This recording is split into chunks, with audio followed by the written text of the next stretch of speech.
paz, irmãos, amém? O meu retorno está bem alto, tá? Pode ser sentado no seu lugar, em nome de Jesus.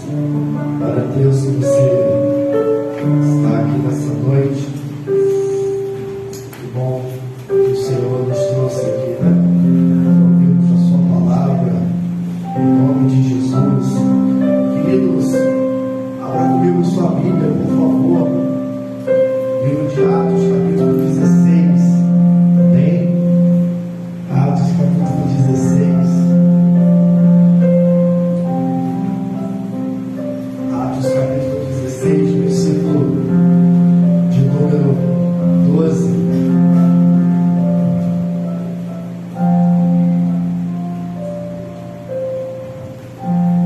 Som, só diminuir um pouquinho aqui. Som, mais um pouquinho. Bem alto. Também. Tá bom. Só diminuir um pouco o volume do microfone. Amém? Glória a Deus. Atos capítulo 16, irmãos. Verso de número 12. Quantos acharam? Diga cheio. Diz assim a palavra do Senhor. E dali para Filipos, que é a primeira cidade desta parte da Macedônia, e é uma colônia. Estivemos alguns dias nessa cidade, e no dia de sábado saímos fora das portas para a beira do rio, onde se costumava fazer oração. Assentando-nos, falamos às mulheres que ali escutavam. E uma certa mulher chamada Lídia, vendedora de púrpura da cidade de Tiatira, e que servia a Deus, nos ouvia. E o Senhor lhe abriu o coração para que estivesse atenta ao que Paulo dizia.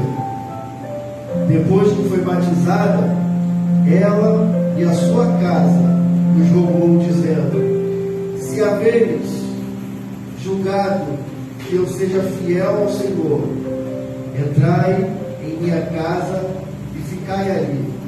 E nos constrangeu a isso. Diga amém. Amém. Amados, nós estamos nessa série de mensagens falando um pouquinho de maturidade, e hoje eu gostaria de falar de uma mulher muito especial na Bíblia. Aliás, algumas mulheres que eu já preguei aqui na Bíblia, elas são muito especiais.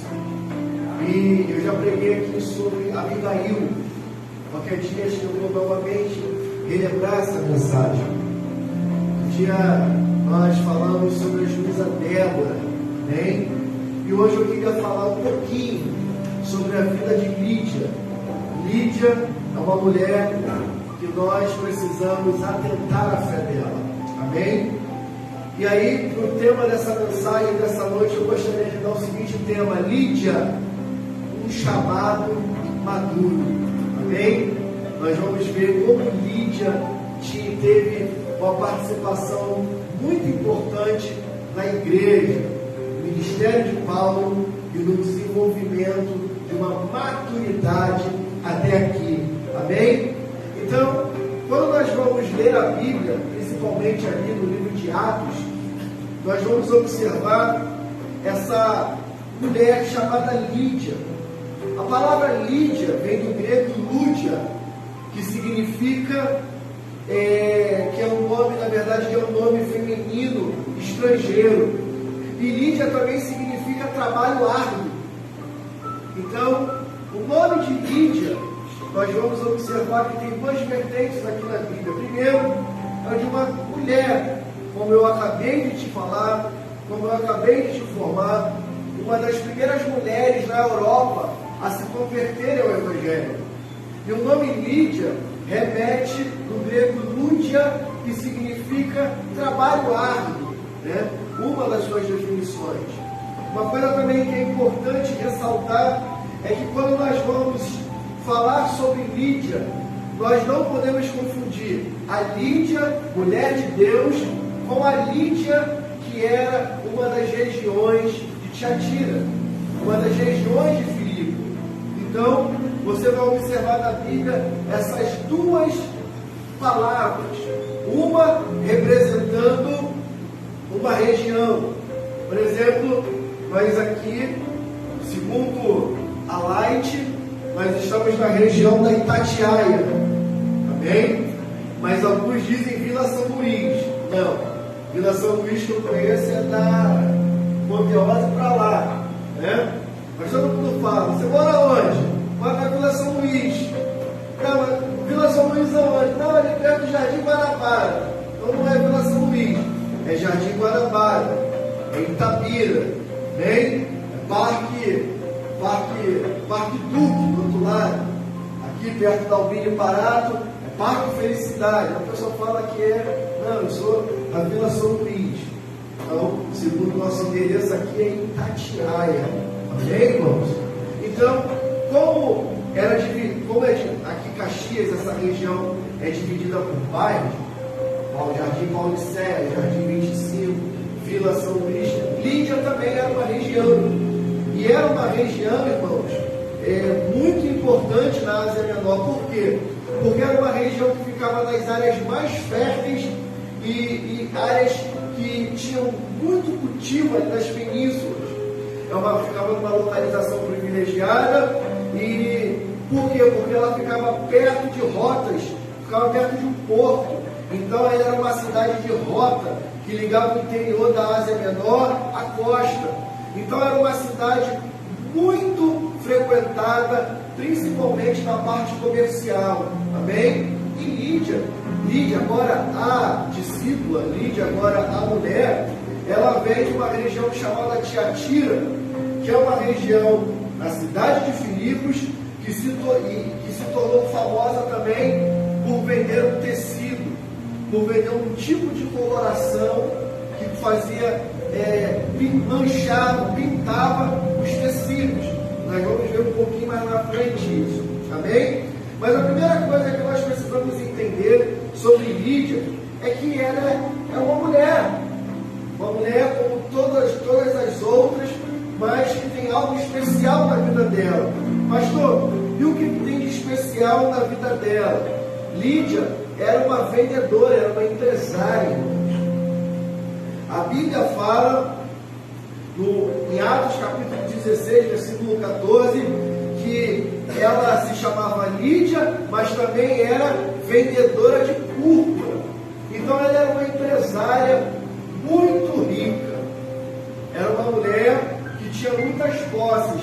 A Bíblia também fala que ela foi batizada e ofereceu hospedagem a Paulo e a comitiva missionária que ali estava.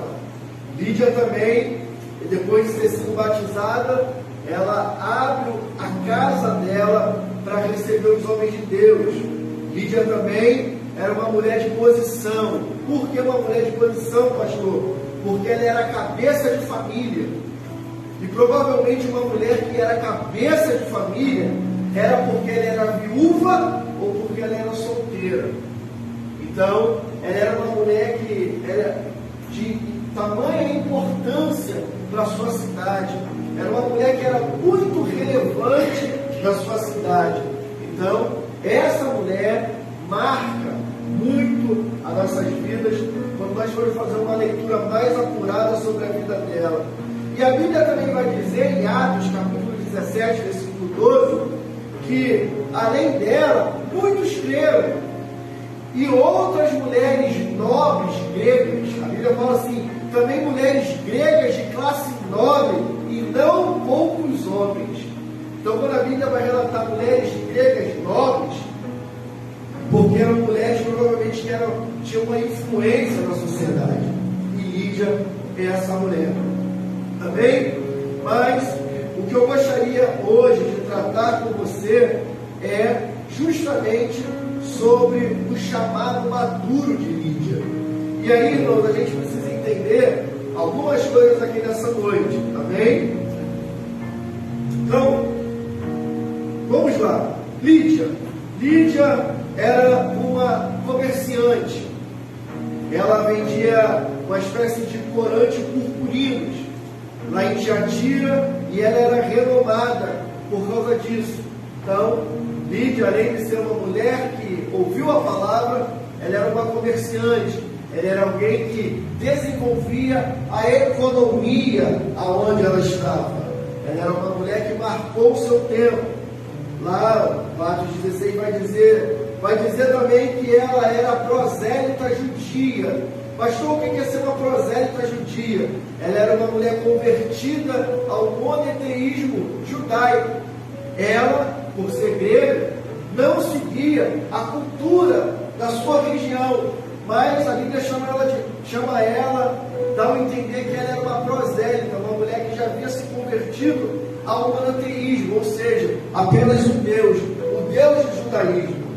Então, quando ela encontra o apóstolo Paulo, ela está indo para um lugar que era costumeiro de orar. Ela está indo orar. A Bíblia fala que Paulo, ele sai e vai num lugar que as pessoas estão acostumadas a orar. E ela, por ser uma mulher que só cria num Deus, também fazia suas orações. Por quê? Porque nessa época também as mulheres quase não entravam nas sinagogas, porque eram mais restritas que os homens. Então as mulheres se retiravam para orar. Então Lídia era uma mulher de oração. Amém? Lídia também, ela exercia a hospitalidade. Ela era uma nobre, mas ela abriu a sua casa para receber missionários. Ela abriu a sua casa para que a sua casa também pudesse ser um grupo de convívio, que a sua casa pudesse também ser um local onde pessoas iam também ouvir falar de Jesus. Então, a casa de Lídia era uma estalagem. Nós vamos observar que mais à frente no livro de Atos, Paulo depois retorna, quando ele sai da prisão, ele retorna para a casa de Lídia. Eu tenho mais algumas coisas aqui importantes para falar sobre Lídia, para que a gente possa tirar algumas lições sobre a vida dessa mulher. Eu disse para você que Lídia era uma mulher de coração aberto, hospitaleira, era uma mulher de oração, era uma empresária. E aí, essa mulher tem algumas coisas para nos marcar. Eu gostaria de tirar algumas lições sobre a vida dela. Por quê? Porque ela tem algo que nós precisamos para os nossos dias, irmãos. Nós precisamos também ser marcados como a vida da irmã Lídia. Amém? Então, algumas coisas que eu andei observando aqui sobre a vida de Lídia, que eu preciso compartilhar com você nessa noite. Deixa eu só abrir aqui o meu anexo. Eu tenho algumas coisas aqui importantes para falar sobre ela.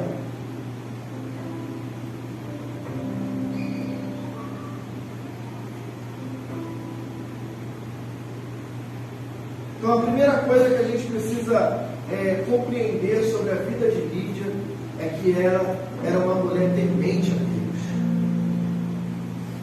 As pessoas que são tementes a Deus, elas têm a probabilidade de avançar em algumas áreas. Elas têm a probabilidade de marcarem o seu tempo.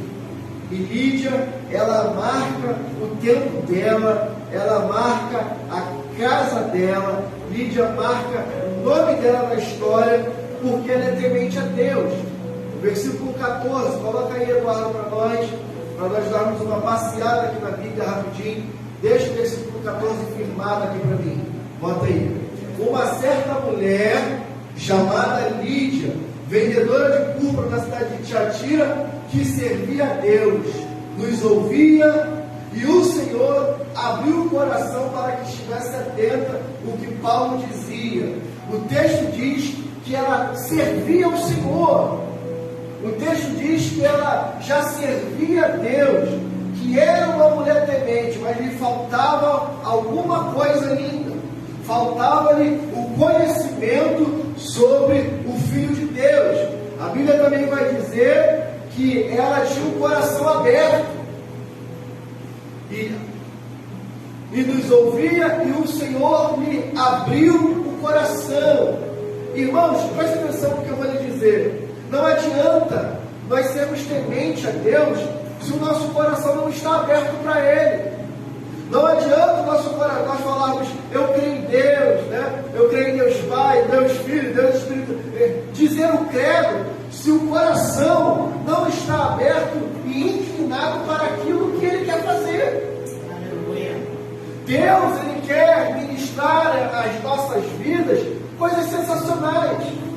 Deus, Ele quer operar por meio de nós e através de nós na vida de muitas pessoas. Deus, Ele quer nos usar como um agente de transformação para a vida de pessoas. Mas de repente você vai estar falando assim, pastor, hoje eu não estou capacitado, eu não estou apto para ser agente de transformação de pessoas. Pelo contrário, eu estou precisando ser transformado. Então, até para isso acontecer, o teu coração precisa estar aberto diante de Deus. Porque se o coração não se abre diante dele, irmãos, como ele pode operar? Se o coração não se abre diante daquilo que Deus está falando, daquilo que Deus está apontando, como é que nós vamos chegar ao local que Deus deseja que a gente chegue? Então Lídia tem um chamado maduro, por quê? Porque ela tem um coração aberto a Deus. Aleluia. Pastor, mas como que eu vou ter um coração aberto a Deus? Ouvindo a sua palavra. A melhor maneira de se ouvir a Deus é ler a Bíblia. A melhor maneira de se ouvir a Deus não é botar na rádio 93, 97, 98. Não é pegar o computador e pôr no YouTube, não. A melhor maneira que tem que se ouvir a Deus é lendo a sua palavra. E a Bíblia está dizendo que essa mulher abriu o coração. Diz assim o texto: e ouviu, e o Senhor abriu-lhe o coração. Aí você pode falar assim, mas Deus abriu o coração dela ou foi ela que abriu o coração? Foi ela que abriu o coração. Apocalipse capítulo 3, versículo 20 diz que Jesus estava à porta de uma igreja. Consegue colocar? Eis que estou à porta e bato. Se alguém ouvir a minha voz, ele não está dizendo se o pastor ouvir a minha voz, ele não está dizendo se o ministro de louvor ouvir a minha voz, se os cantores ouvirem a minha voz. Ele fala, se alguém ouvir a minha voz, quer dizer, Jesus está na porta de uma igreja, está batendo para entrar, mas o pastor não está ouvindo, os músicos não estão ouvindo, o corpo diaconal não está ouvindo, os obreiros não estão ouvindo. Por quê? Porque o coração está fechado. Mas aí ele fala, olha, mas se alguém, quem? Qualquer um abriu o coração, eu entrarei até ele, e com ele cearei, e ele comigo. Aleluia. Sabe qual é o desejo de Jesus? É poder entrar na sua igreja, sentar à mesa e cear junto com os seus. Atos capítulo 2 vai dizer, aliás, Lucas 24, 49 é uma ordem. Jesus fala, olha, ficai em Jerusalém, até que do alto sejais revestidos de poder. Ele deu uma ordem, ele falou, olha, vocês precisam ficar e resistir. A Bíblia fala, resistir ao diabo, e ele fugirá de nós. Mas resistir tem a ver com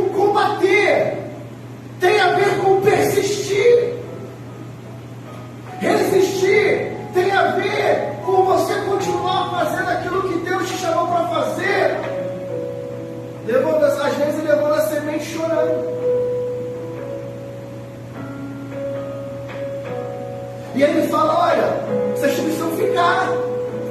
Por quê? Porque eu estou indo para o Pai, mas lá eu vou conversar com o Pai, para que envie sobre vocês o consolo, para que envie sobre vocês o poder, e esse poder e esse consolo fique com vocês até a consumação dos séculos. Eu vou, Pai, mas vocês não ficarão órfãos. Eu vou enviar alguém que vai consolá-los. Eu vou enviar alguém que vai entender os seus sentimentos, as suas dificuldades, mas precisa ficar em Jerusalém. Atos capítulo 2 inicia. Jesus já foi assunto aos céus. Já estamos depois da Páscoa, entrando na festa de Pentecostes. E preste atenção, da Páscoa até a festa do Pentecostes são 50 dias. Provavelmente os discípulos estavam ali o primeiro dia, vai vir daqui a pouco. 3 dias, está chegando. 15 dias, está demorando um pouco, né? Mas vai chegar. 20 dias, até agora nada. Você já viu quando você compra alguma coisa nesses aplicativos e você fica olhando o status da entrega? Um dia eu comprei um negócio aí veio confirmação do pagamento confirmado. O vendedor está separando o pedido. 3 dias depois, o pacote foi enviado para a transportadora.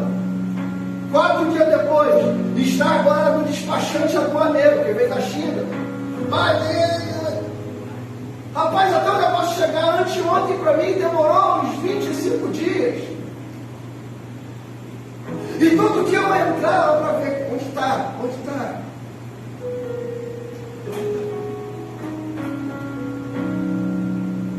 A história vai dizer que nesses 50 dias algumas pessoas foram embora e outras permaneceram. Mas a Bíblia também fala que no momento certo, que na hora de Deus enviou o seu Espírito. E a Bíblia fala que os que receberam o dom do Espírito foram os que permaneceram, foram os que ficaram. E o mais interessante, minha irmã Eliette, é que não foi o pastor que recebeu primeiro, não foram os ministros que receberam o porteiro, mas a Bíblia fala que todos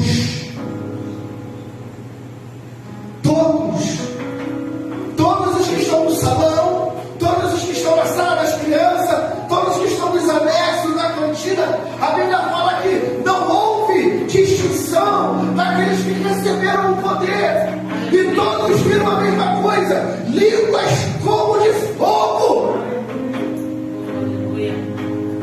vindas sobre aquele lugar. E agora eles foram cheios, irmãos. Por que eles foram cheios? Porque eles abriram o coração, porque eles permaneceram. É isso que Jesus está falando. Jesus não está falando para o pastor, Jesus não está falando para uma liderança, ele está falando para a igreja. Eis que estou à porta e bato. Se alguém, quem? Pode ser eu, pode ser você, todo aquele que tem o coração aberto para receber. Aleluia. Então, irmão, Lídia, ela tinha o coração aberto. Dentro das anotações aqui vai dizer que, além de ter o coração aberto, ela foi batizada. Porque lembra que eu disse para você que não adianta só você só temer a Deus se você não seguir os passos dele? Não adianta você dizer: eu temo a Deus, eu sou temente a Deus, se você não cumpre aquilo que ele fala, se você não anda segundo aquilo que ele diz. A Bíblia fala que ela ouve a palavra, abre o coração e naquele mesmo instante ela se batiza. O que ele está dizendo? Eu não só ouvi, mas agora eu também vou praticar. Porque o batismo é uma prática de fé e regra. Para nós, o batismo é a inicialização da fé cristã. Quando você declara Jesus como Salvador publicamente na igreja, numa célula, numa praça, você reconhece Jesus como seu único e suficiente Salvador, chega um determinado momento que você também precisa agora ser batizado para a remissão dos pecados. E aí os que foram batizados aqui sabem, a gente tem uma aula. A gente ensina um pouquinho, tenta passar um pouco o que é batismo. A palavra batismo vem do grego baptismo, que significa imersão. Então o batismo é por imersão, não é por aspersão, é por imersão. Por que, pastor, que a gente não batiza aquele menino ali que está no colo de 3 anos? Porque ele ainda não tem consciência, ele ainda não sabe, ele ainda não tem julgamento próprio para saber: eu quero servir a Deus, eu não quero. Teoricamente nós batizamos a partir dos 12 anos, porque segundo a Bíblia Sagrada, com 12 anos, o homem, ele já é maioridade espiritual. Mas para alguns a gente espera ainda. Diz outro dia, não espera muito não. Então quando a gente vai para o batismo, irmão, nós vamos entregar a nossa vida a Jesus e vamos dizer: olha, a partir de agora, a velha criatura já não existe mais. Eis que tudo se fez novo. As coisas velhas se passaram, e eis que tudo se fez novo. Amém? Só quem vai lembrando do teu passado agora é o diabo para querer te acusar. Mas quando ele querer te acusar, ele vai ver que na tua ficha de acusação tem uma mancha vermelha, e ele vai dizer: eu não posso agora mais. Por quê? Porque sobre a vida dela, sobre a vida dele, há o sangue carmesim de Jesus. Aleluia. Então quando eu vou me batizar, quando eu me batizo, eu estou dizendo: eu não só creio, eu não sou temente, eu não só abri o coração, mas eu também vou ser praticante agora. Aleluia. Amém? Uma outra coisa interessante na vida de Lídia, no chamado dela, é que naquele mesmo momento, Lídia foi hospedeira. Ou seja, ela foi hospedeira da obra, ela abriu a casa dela. Sabe, irmãos, a gente abre a nossa casa para tanta coisa. Principalmente quando a gente é do mundo. Eu me lembro que quando eu era pequeno, nós não éramos crentes, minha mãe vivia abrindo a nossa casa. Ela trabalhava, ganhava relativamente para a profissão dela bem. A nossa casa, durante o período, teve de tudo. E ela, quando abria a casa, as pessoas chegavam, não sei se na tua casa era assim, mas na minha casa antigamente tinha um bar, toda casa tinha um bar, ficava com umas taças emborcadas, né? Ela era de canto de parede, tinha um espelho, né? Aí ficavam umas taças emborcadas, e ficavam várias garrafas de bebidas caras, uísque, cachaças puras. E as pessoas iam, a gente abria a porta da nossa casa, irmão. Era churrasco, era piscina, era aquele grupo que todo mundo ouviu quando era mais novo, principalmente quando estava bêbado no final da festa. O tal do Raça Negra cantava no final das festas, e todo mundo já estava de cabelada. A gente abriu a nossa casa para farofa.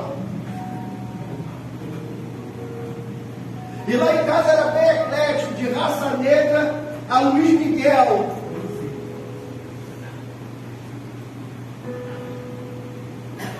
Aquele camarada que parece que era nosso parente, não esqueci o nome, que é Gonçalves também, que canta Boemia. Esse aí mesmo.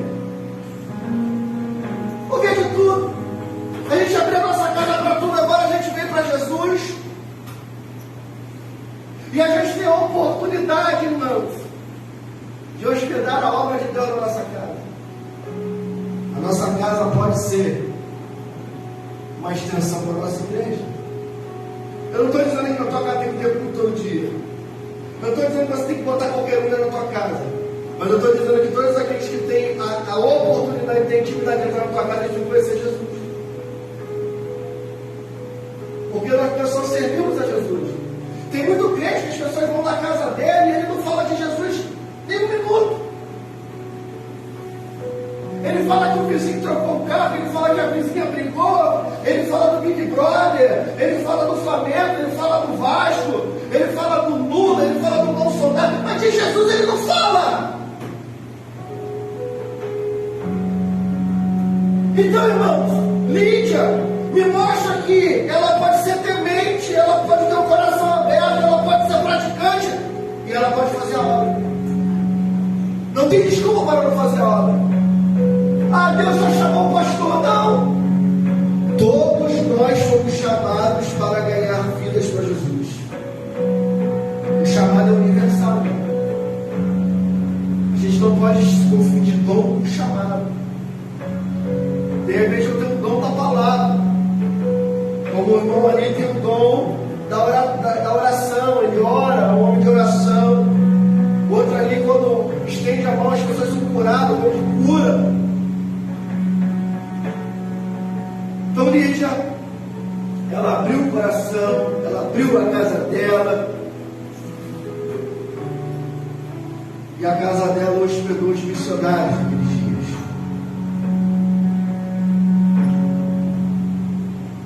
Bota aí o versículo 40, Atos 16, 40, rapidinho. Atos 16, 40 diz que a casa de Lídia foi uma central de missões e oração. Atos 16, 40. E saindo da prisão, entraram na casa de Lídia. E vendo os irmãos o confortaram e depois partiram. Sabe o que está acontecendo aqui? Paulo e Silas estão numa cidade. Eles acabaram de fazer uma obra de libertação. E agora eles são presos por baderna.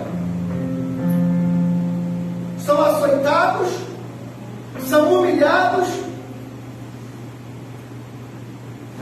Dentro da cadeia, eles ganham vidas para Jesus. O carcereiro é salvo, ele ia se matar, ele é salvo. Paulo retorna com Silas para a prisão. Ele poderia ir embora, mas ele, como cidadão romano, ele precisava dizer que ele foi mal interpretado, que iam expurgar Paulo e Silas pela lateral para que ninguém soubesse que eles erraram. Paulo então revela que ele tem cidadania romana, ele não poderia ser tratado da maneira que foi. Enfim, agora o texto vai caminhando para o final e a Bíblia fala que eles vão na casa de Lídia. E entrando em casa de Lídia, eles encontram irmãos. E a Bíblia fala que quando esses irmãos veem Paulo e Silas, eles ficam confortados. Muitos vendo os irmãos. Quer dizer, ela abre a casa dela não só para receber irmãos, para fazer lanchinho da tarde, mas ela recebe os irmãos para orar. Recebe os irmãos para orar. Por quê, irmãos? Porque um chamado maduro sempre vai ter a oração dele. Amém? Eu quero destacar aqui 3 qualidades dessa mulher, entre muitas que eu falei. Eu aprendo com essa mulher que 3 lições sobre o amadurecimento. Primeiro, e a gente vai caminhar para o final. Existem 3 pilares, irmãos, para a obra de Deus. 3 pilares para essa igreja estar de pé. 3 pilares para a obra missionária acontecer. Primeiro pilar, pastor, são os pés que anunciam, são os pés que vão. Isaías 52:7, coloca aí.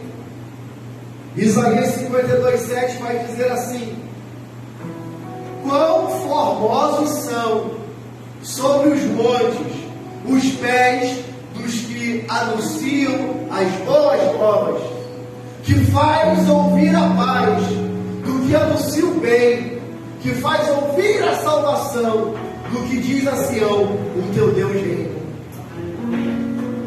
Então, irmãos, essa igreja, ela está de pé, porque ela tem pés que vão anunciar a salvação, pés que vão anunciar a paz, pés que vão dizer nos lugares de trevas que existe luz.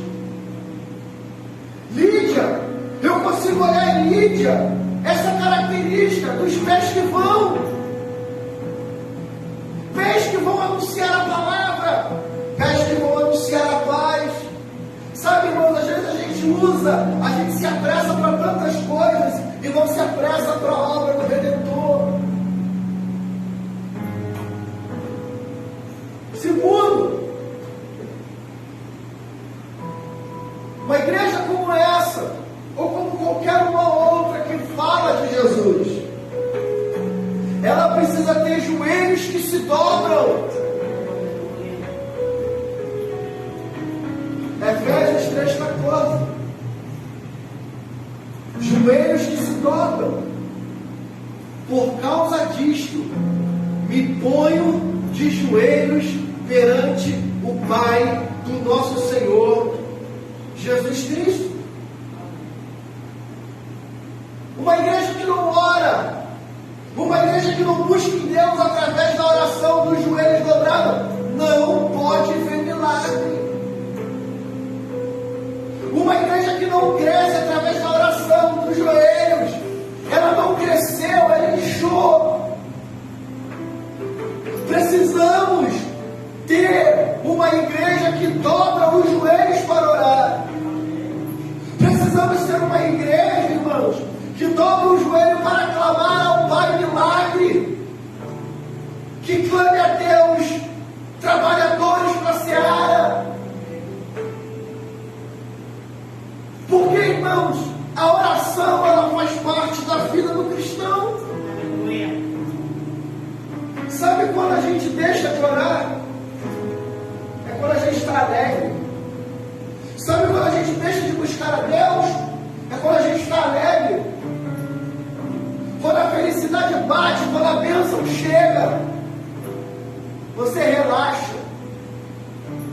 Porque enquanto a bênção não chega, você está buscando, você está orando, você está jejuando, você não abandona a sua posição.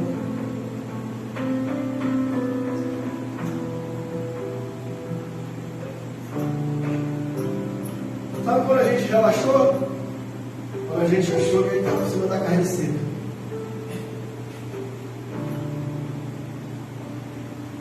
O maior perigo, irmãos, de quem chega ao topo é achar que ele já conquistou tudo. Quando na verdade chegar ao topo deveria significar: eu preciso tomar cuidado. Porque a Bíblia fala para tomar cuidado, não os que estão caindo. A Bíblia fala para tomar cuidado, não os que estão prostrados.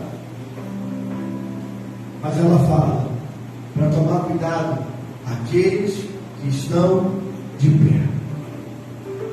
É linda a canção que nós cantamos aqui. Estamos de pé, vivemos por fé.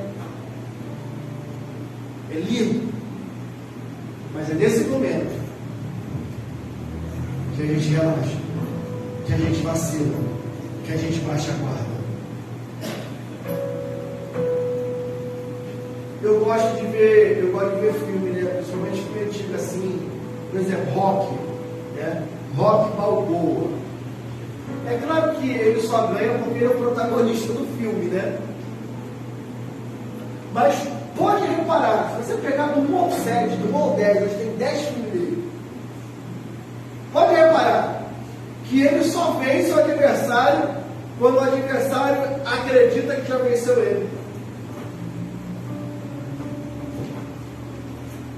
Sabe quando que a gente perde a batalha? É quando a gente demonstra para o nosso adversário, tipo assim, eu estou por cima, eu estou vencendo. E aí, irmão, você larga a sua posição, você abandona o seu turno, você abaixa o escudo, abaixa a espada, dá uma aliviada no cinturão. E a Bíblia nos orienta, cuidado com você que está de pé.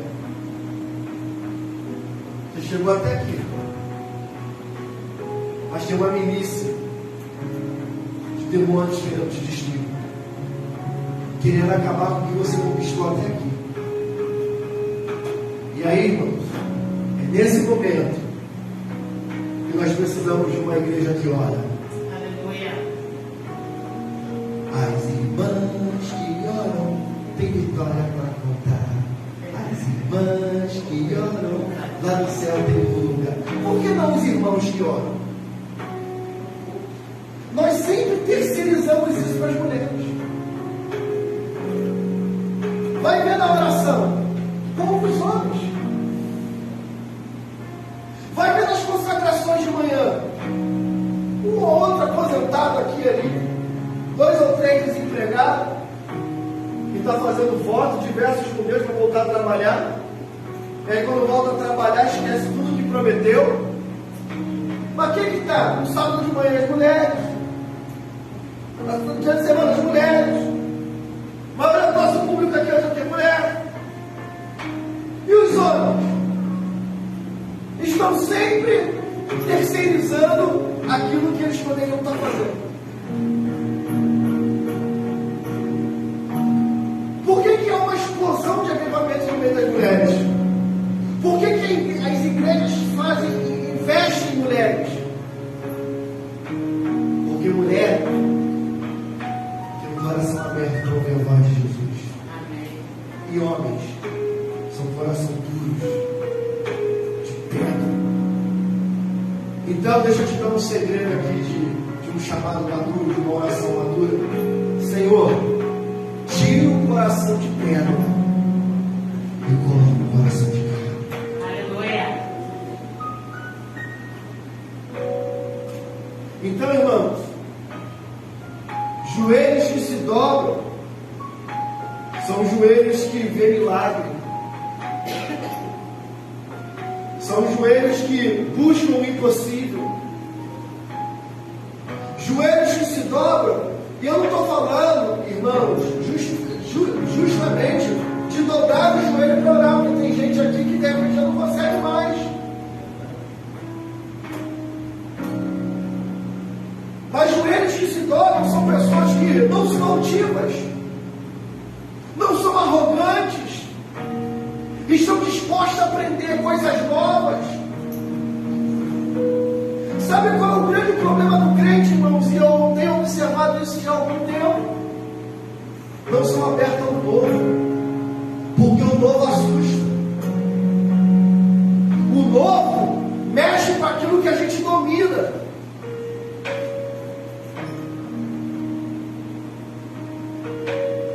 E aí essas pessoas se tornam pedras de tropeço para outras, porque elas não estão abertas ao novo e elas não deixam as outras pessoas ao seu lado também chegarem ao novo. A Bíblia vai dizer que vinho novo não se pode colocar em odre velho, porque uma vez colocando vinho novo em odre velho, o odre pode rachar, pode estourar. Pastor, o que significa isso? Significa que todos os dias nós precisamos entrar no rio de Deus, na graça de Deus, na renovação de Deus. Aleluia. Ah, pastor, mas eu já sou crente há 35 anos. Que bom, isso aqui não é INSS. Isso aqui não é tempo de Quem te falou? Isso aqui não é meu quartel. A pessoa pode ter 30 anos de evangelho e chegar um ali com 2 agora. Ele está fazendo o que essa pessoa não fez em 30. Aí o que essas pessoas antigas fazem? Ele é garoto, menino da fé. Deixa ele. Vai quebrar a cara. Na verdade, ele está torcendo para aquele que está fazendo o que ele não tem coragem de fazer, se arrebentar.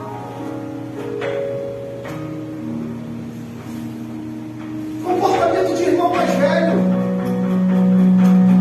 Comportamento de alguém egocêntrico.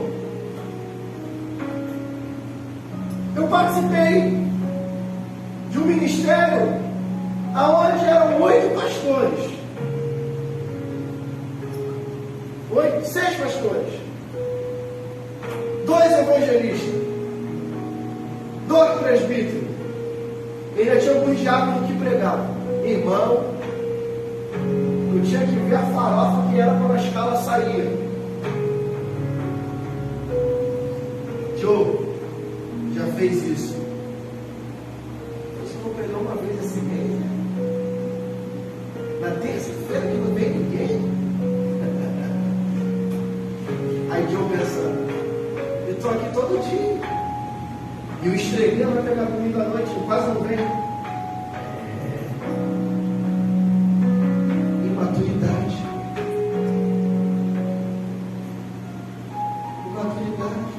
Por quê? Porque a gente acha que a escala é competição. Aí começa um querendo pregar mais que o outro. Eu já vi isso acontecer com muita gente. E a igreja para de crescer. A igreja cristã para de desenvolver. Por quê? Porque agora a gente está olhando as nossas próprias vaidades e esquecendo que tem pessoas precisando de nós. E aí eu vou relembrar um pastor que eu tive, que é minha referência hoje, até hoje. Alguns meses eu estive na igreja dele, lá é culto segunda e quarta e domingo. E eu tive uma segunda-feira porque para não chocar o dia de culto aqui. Na época eu fui lá para fazer um convite a ele, para ele vir pregar na nossa conferência, enfim, no ano retrasado. E aí a igreja dele está em pura expansão, irmãos. Sabe quando Deus dá graça para o homem? O bairro todo agora está indo para a igreja dele. Alguém pode pensar, o que aquele homem fez? Eu sei o que ele fez, pregou o evangelho, pregou a palavra. E nunca se importou com o que falava ou do que ele pregava, porque ele sabia da direção que Deus estava dando para ele. Tinha uma outra igreja na região que tinha um governo da localidade. Sabe o que é isso? Ela era a maior igreja, ela era a referência do bairro. Só que você sabe que ordem vinho novo e ordem velho racha. Enfim, não é isso que eu estou querendo dizer. Eu estive na igreja dele. E aí, ele aproveitou que tem um público na segunda, tem um público na quarta. E ele falou, olha, quem é aqui que vai se apresentar no domingo agora e tal? Eu preciso saber, a secretaria precisa saber, que vocês vão ganhar uma lembrancinha, tal, de quem for apresentado, não sei o que, lá. Aí o pessoal levantou a mão e ele falou, fica de pé só para a gente fazer uma contagem, já estuda a pessoa aqui. Ia ficar membro, ia ser recebido como membro naquele domingo. Aí ele falou assim, irmão, deixa eu te dizer um negócio aqui. Antes de chegar domingo, eu sou o pastor da igreja, meu pai é o presidente, e aqui só prega eu. De vez em quando eu vou lá e falo o nome do outro pastor lá. Se você está vindo para cá, porque aqui é grande e você acha que vai se promover, melhor não ficar como membro, só visitante. Eu já estou avisando, porque daqui a pouco você vai se tornar membro e vai falar assim, bom, pastor, me dá uma oportunidade. Eu posso até te dar uma oportunidade, eu te dou a oportunidade de você pregar no trem, na praça. Mas aqui em cima, quem não tira a igreja é o pastor da igreja. Alguém já teria falar assim, pô, ele é arrogante, baixinho de marra. Mas só ele sabe o que ele passou para ele chegar onde ele está e colher os resultados que ele colheu. Só ele sabe como é que é ter na igreja 5, 6 pastores um competindo com o outro, esquecendo do avanço do reino. Porque assim, deixa eu te dizer um negócio aqui, para ser bem claro com você, é muito fácil dar pitaco nas coisas dos outros. Eu moro num condomínio e todo mundo tem grama. É uma cerca viva lá que divide as casas, aí tem o negócio da garagem e tem umas graminhas. Sempre a grama do vizinho, irmão, está melhor que a tua. Sempre a divisória que corta, as cerca-vivas está mais cortada, está mais bonita que a tua. É a mesma coisa. Só que aquela pessoa tem a paciência de pegar a tesoura, de podar, de varrer. E a gente não tem essa paciência. Então a gente vai olhar, porque a gente não respeita o processo. Então a gente olha a coisa do outro e fala: está mais bem, ele deve ter feito alguma coisa. Não, ele só fez aquilo que eu estou acostumado a fazer.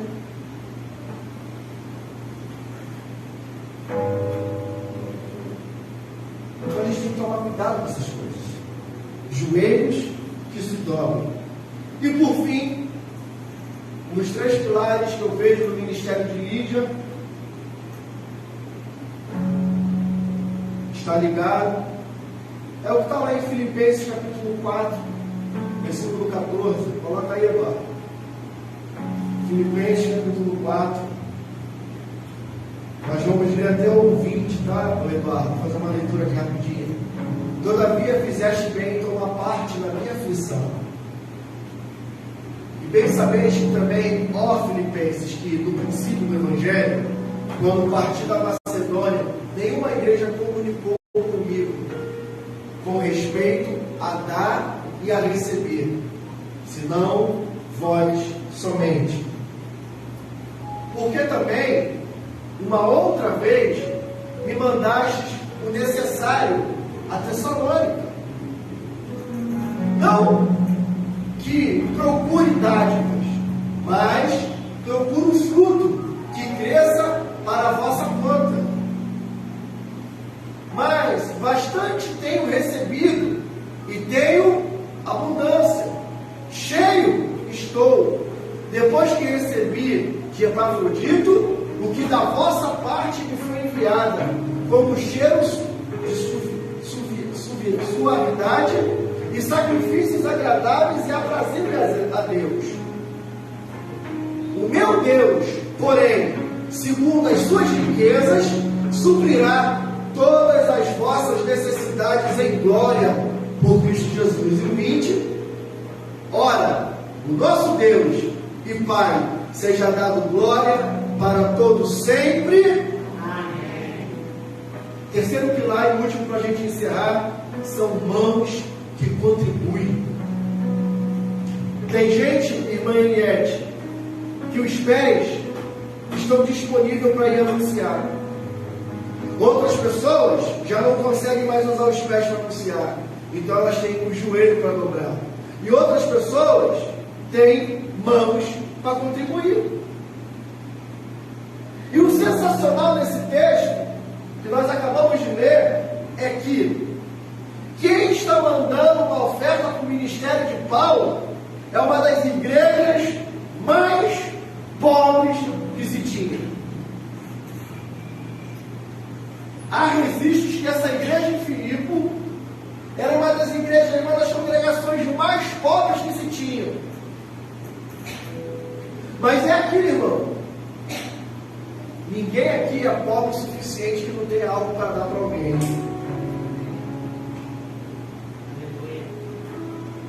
O problema é que a gente está retendo a nossa mão para contribuir. E eu não estou falando de dinheiro não, querido.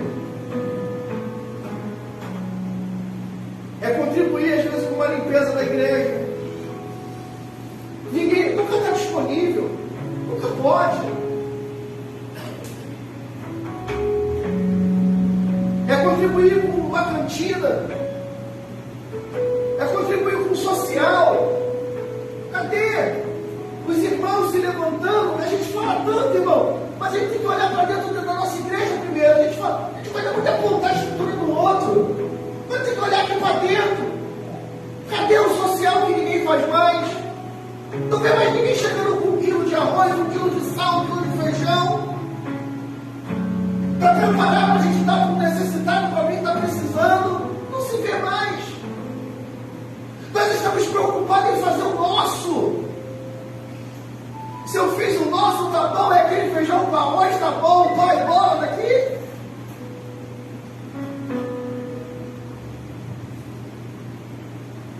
Isso é obra de Deus, irmãos, isso não é obra de homens.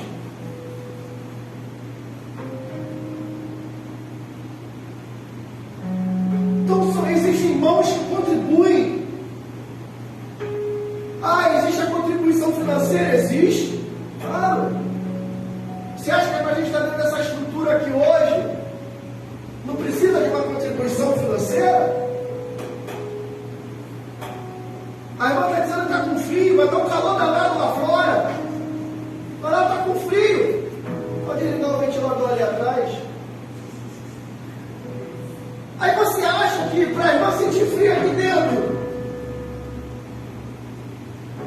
é por divina revelação ou divina mão de Deus soprando aqui, ó, o hálito dele para a gente ficar com frio? Não. Foi investimento que foi feito, é manutenção que é feita todo mês. E liga ali, o vai congelar ele, os ventiladores aí atrás. Vocês vão congelar ele. Vou mostrar uma foto para mim aqui. Olha aí, Catarina. Eu tô calor.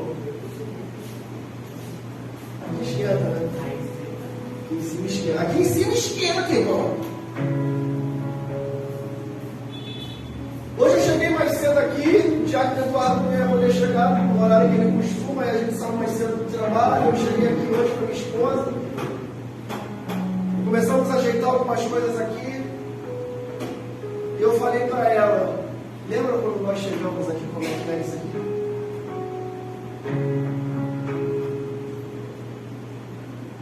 Lembra como as crianças ficavam ali, onde hoje tem um bebedouro com um piso bonito, como as crianças ficavam? A gente botou um emborrachado, ficavam as crianças ali.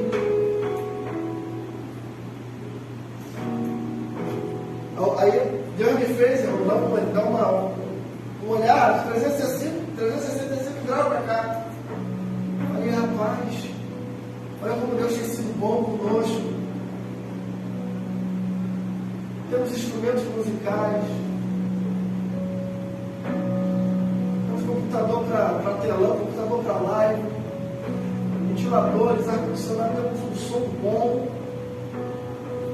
temos uma estrutura legal, ninguém senta aqui em palco, em banco de madeira para machucar nada. Nenhum gordinho aqui fica com medo de sentar na cadeira porque pode abrir, porque é de plástico, quebrar.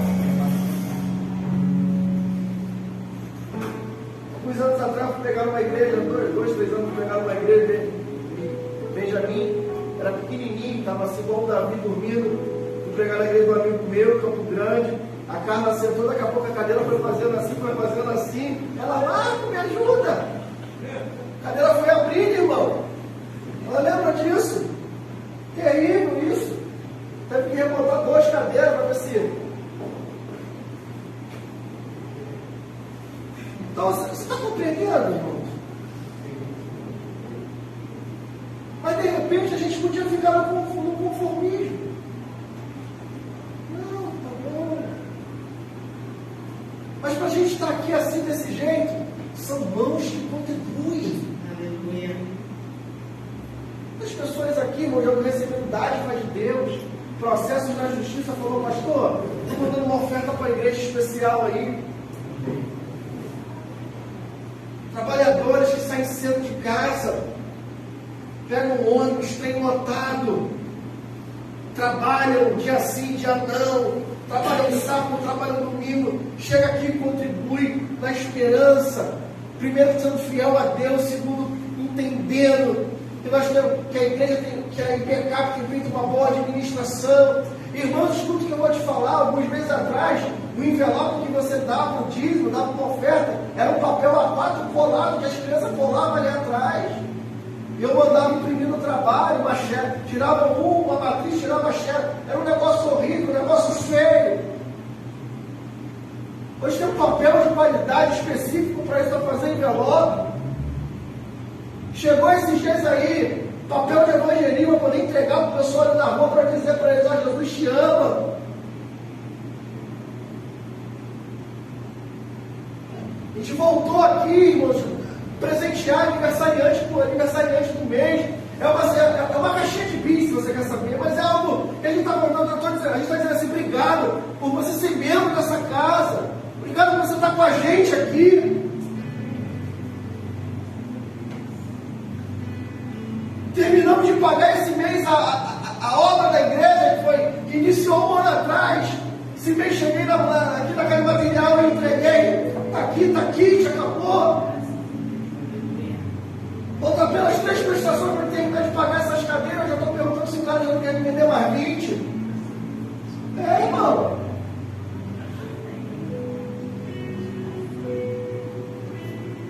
Agora eu estou vendo aqui um pedreiro para poder fazer a sala das crianças, terminar aquele quartinho ali, fazer um gabinete ali, de repente uma sala de amamentação para as crianças. Porque nós temos que avançar, irmão, nós temos que progredir, nós temos que fazer, irmão. Aleluia. Se você cair na normalidade, daqui a pouco tudo para você é normal, nada mais tira você do estado de estagnação. Por isso que a Bíblia fala que aquele que está de pé tem que tomar cuidado para não cair. Porque se você chegou a um determinado nível, você precisa avançar para outro e não retroceder. Aleluia. A Bíblia fala que quem retrocede é semelhante a um cão que volta para o meu vômito. A Bíblia vai dizer que aquele que retrocede, vida, é como se fosse uma porca que acabou de ser tomado um banho, mas volta para a lama. A Bíblia vai dizer que aquele que retrocede, o meu espírito, diz o Senhor, não tem prazer. Gente, vocês não podem, nós não podemos mais daqui voltar para trás. É daqui para frente. Aleluia. Nós precisamos agora sonhar coisas novas. Precisamos idealizar coisas novas. Precisamos já projetar coisas novas. Ai, irmãos, o 2018 passou, 19, 20, 21 acabou. 22 foi embora. Agora 2023, irmão, janeiro já acabou. Hoje é dia 25 de janeiro de 2023, já acabou. Ontem, eu fui para uma reunião, a minha sala fica de frente para a sala da diretoria. Aí eu cheguei ontem, tem dia que eu chego atacado, irmão, no bom sentido, eu chego ativado. Uma palavra, um linguajar de crente. Eu chego ativado. Eu chego virado na unção. Cheguei. Primeiro que ligaram o ar-condicionado e deixei a janela aberta. A sala estava quente pra caramba. Aí cheguei. Não foi por isso. Sentei. Aí eu estou vendo as mesmas pessoas nas mesmas posições.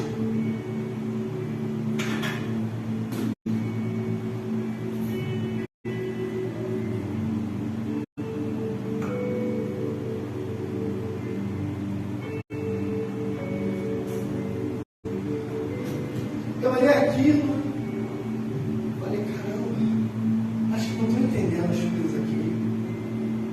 Foi esse tipo de comportamento que nos trouxe até aqui. Ai, irmão, cheguei na sala da diretoria, falei: como é que é, gente? Nós vamos ficar aqui batendo papo um ano de novo, mais um mês, imaginando que vai cair um saco de dinheiro aqui dentro. Não, porque vai melhorar. Mas tu está fazendo o que para melhorar? Me fala. Não, pastor, vai melhorar. Tá, tu está fazendo o que para melhorar? Agora, aqui, para nós somos aqui mesmo da igreja, está fazendo o que para melhorar? Quais são as atitudes que você tem tomado 2023 diferente de 2022? Ou você acha que as mesmas atitudes do ano passado vão te levar para onde, irmão? O mesmo lugar que você está hoje. Sabe por que muitos de nós nós não avançamos? Porque não tomamos uma atitude. É muito bom ouvir testemunho dos outros. É muito bom ouvir frases de efeito na pregação, do coaching. Tá, mas e a tua vida? O que tu está fazendo? Aí eu cheguei e falei, meu amigo, a gente tem que botar um plano de execução. Desde quando eu entrei nessa empresa, eu estou falando para vocês que o planejamento é esse. Que o lugar para fazer é isso. Que tem que fazer isso. E vocês estão como os parasitas, sem fazer nada. E os credores estão batendo na porta. E a dívida só está crescendo. O que vocês estão fazendo? O que nós vamos fazer? Precisamos reagir. Não, cara, fica calmo. Eu não estou tão calmo. Só que a gente precisa reagir. Já viu quantas famílias têm jogo aqui? Já viu quantas famílias têm jogo aqui? Pra gente ficar parado, sentado assim, estagnado. Sai do TikTok, sai do Instagram. Vamos trabalhar, vamos executar alguma coisa aqui.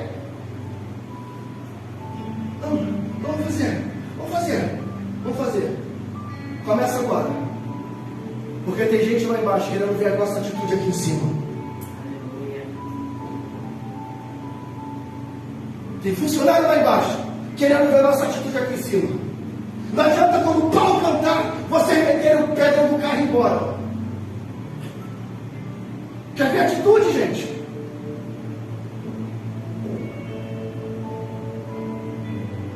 Então, eu vou dizer algo para você aqui nessa noite, de novo. Você não será conhecido pelas suas intenções. Você será conhecido pelas suas atitudes. Ah, mas o Vitor tomou uma atitude errada, mas ele tomou uma atitude. O problema é que só fica só no campo das ideias.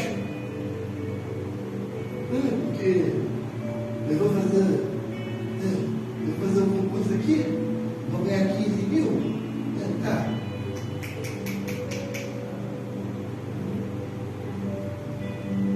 Não, porque eu estou com vontade de fazer faculdade. Tá?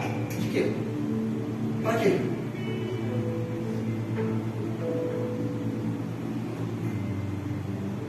Aí está todo mundo avançando, todo mundo chegando num determinado lugar, e tu está no mesmo lugar. Pessoas estão passando por você, te dando tchau, e você achando que elas estão te cumprimentando. Não, elas estão avançando, estão chegando na linha final, estão recebendo bandeirada quadriculada, e você está na mesma. Entra ano, sai ano, é as mesmas lamentações, é as mesmas orgulho, é o mesmo tipo de oração, nem a oração muda. Meu Deus, vai começar todas as coisas, amém. Ele quer ouvir de você. Ele quer ouvir de você. Aleluia. Ele quer mudar a tua vida, mudar a tua história. No mundo a gente tinha atitude para tanta coisa, e agora que nós somos de Jesus, não temos atitude para mais nada.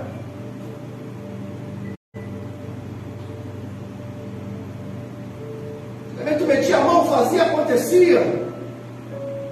É conhecida como um homem de atitude, uma mulher de atitude, e agora? Agora virou covarde, banana, não faz mais nada. Pastor, você está pegando, eu não estou pegando pesado não, eu só estou querendo te alertar.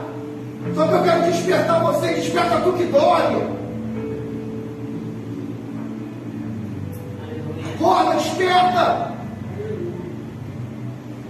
Você acha que a gente vai chegar com as mesmas atitudes aonde? Lugar nenhum.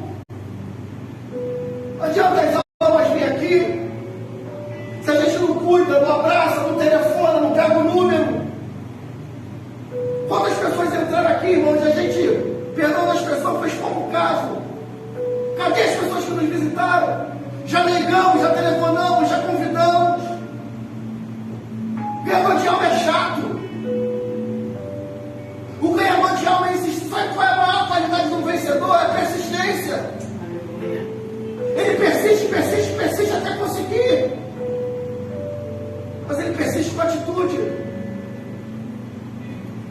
E está vendo a nossa família indo para o brejo, está vendo o nosso filho indo para longe, ele não está fazendo nada.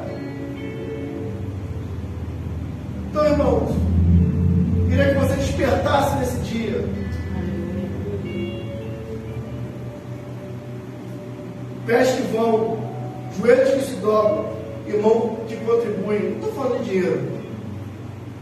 Dinheiro faz falta? Faz. A gente precisa de dinheiro para avançar? Precisa. Mas diferente das empresas lá de fora, nós não somos uma organização, nós somos um organismo vivo. Aleluia.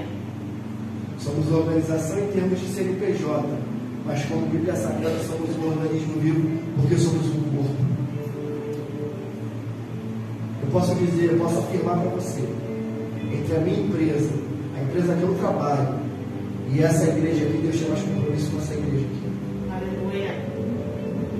Aqui, pastor, tem famílias que trabalham lá, mas aqui é um povo que busca Ele. Aqui é um povo que se importa com as coisas dele.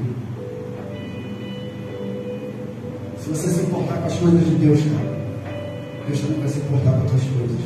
É isso que Mateus 6,33 me garante: buscar primeiro o reino de Deus e a sua justiça, e as demais coisas vos serão acrescentadas. Aleluia. Então, mídia, ela me mostra uma capacidade em 3 níveis.